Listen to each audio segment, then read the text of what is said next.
Thanks for joining us on the news, everyone. I am Nifemi Oguntoye.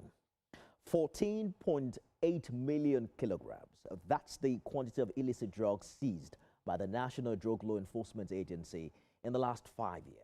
Chairman and CEO, NDLEA, retired Brigadier General Mohammed Buba Marwa, confirmed that 14,225 drug offenders were prosecuted and convicted within that period. Senior reporter Celestina Area has more. Health crisis, with the World Health Organization estimating that over 207 million people used illicit drugs in 2020. Nigeria's position as a transit hub for international drug trafficking, particularly between Latin America, Asia and Europe, worsened its challenges. The UNODC reports that West Africa accounts for 87% of global pharmaceutical opium seizures, with Nigeria playing a central role due to porous borders and corruption. 8 years after the UNODC report, Nigeria has made significant gains in the fight against illicit drugs. Chairman of the NDLEA highlighted the gains of the agency since he assumed office. The agency has arrested 77,792 drug offenders, including 128 drug barons. The agency seized 14,847,000 kilograms of assorted illicit drugs and also secured 14,225 convictions, while it rehabilitated 32,442 drug users. We finally arrested, as you all know, a fugitive drug baron who masterminded the killing of 3 of our personnel, of our brave personnel, 12 years ago.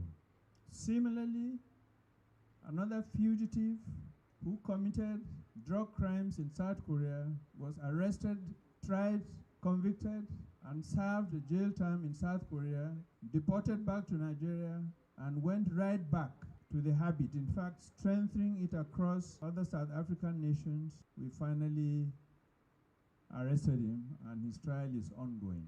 166 officers and personnel across all formations who made this possible by putting in extra effort were recognized and awarded. The resilience, courage, and professionalism of our personnel who have continued to deliver results despite operational risks and challenges. Your sacrifices have directly contributed to the measurable outcomes recorded by the agency.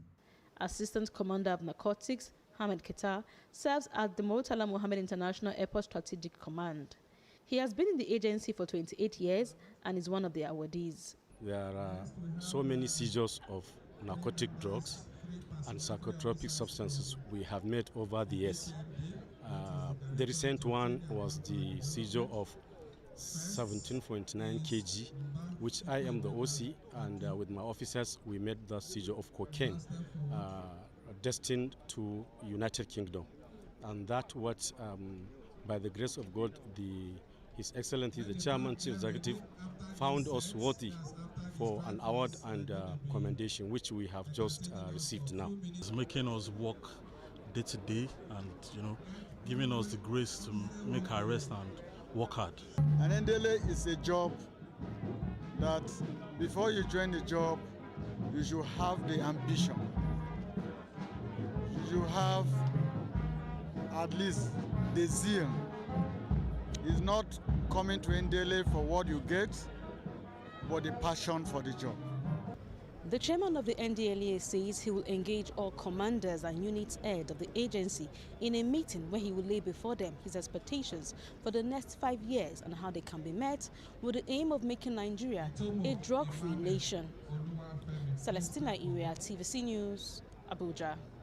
Let's bring in anti-drug ambassador and president of News-Silec initiative, Sonny Rapo, for more on this conversation. Mr. Rapo, thanks for joining us on the news this hour. From your work on the ground, what do these NDLEA figures really tell us about drug use in Nigerian communities? Are we seeing deterrence or simply better enforcement without enough prevention? Thank you so much for having me. Let me first and foremost congratulate the NDLEA chairman for his reappointment by the president.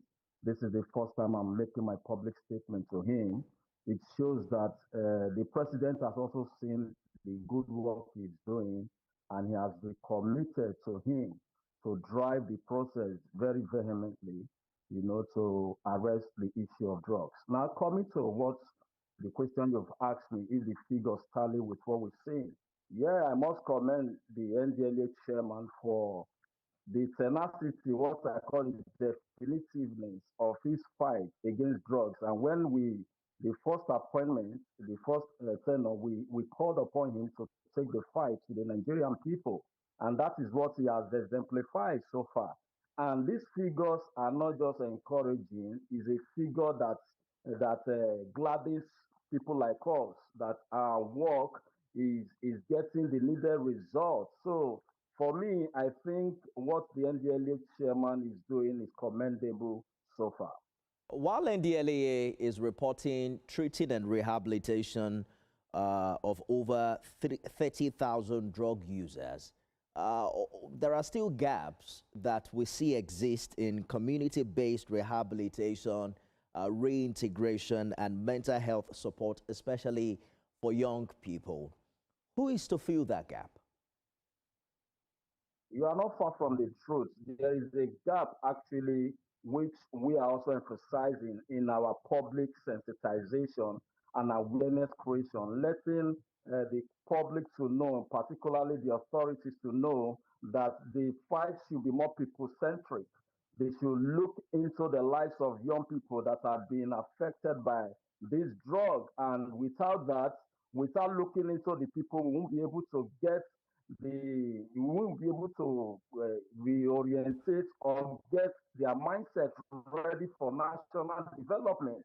So the individuals are supposed to work in hand with people like us. It is the part of the government. The government have a role to play in ensuring that those who are affected by the drug pandemic or issue are given the right rehabilitation and treatment. For example, the NDLA is just making proposal for 6 rehabilitation centers to be created in the 6 geopolitical zone. And I think 2 of them are currently being worked upon. That simply tells us that we don't even have where these young minds we go, to get solutions for their problems. Because rehabilitation, as we are saying, is very, very important in the fight against drugs, because that is what is going to help us to reorientate and also bring out the best in these young minds. So we need more rehabilitation, and it is the responsibility of the federal government of Nigeria to make adequate provision in terms of funding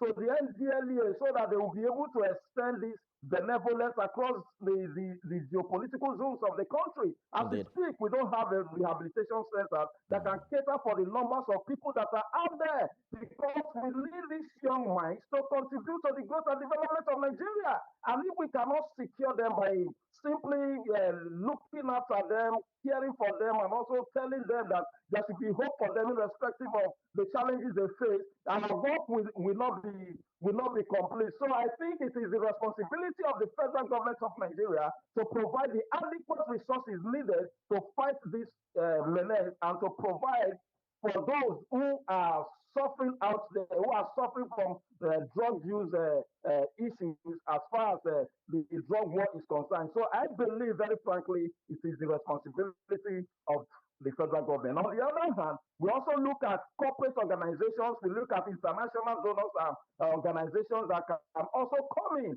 to also play their role to ensure that we secure the lives of young people from this. Quickly, let us touch on Nigeria still remaining a major transit hub for these illicit drugs.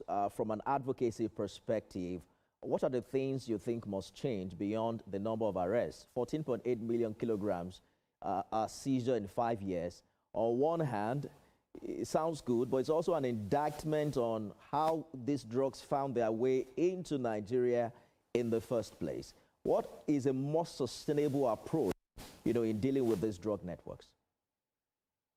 I must tell you very frankly that the war of drugs is global now as we speak, and you can see the effort the President of the United States of America, Donald Trump, is also putting in the fight against drug abuse globally. And if we don't tighten our belts strongly, we are going to be the receiving end in the sense that we have porous border. All right. So the drug traffickers, as they being chased from developed society, the attention is shifted to Africa, particularly Nigeria, who have the demograph, the young people and the targeted population. So we are saying that the need for we to drag this process and get results, especially as drug trafficking is increasing, is one to increase the drug demand reduction strategy. The drug demand reduction strategy, like as we said, is all about people centric. This is going to the end user, right?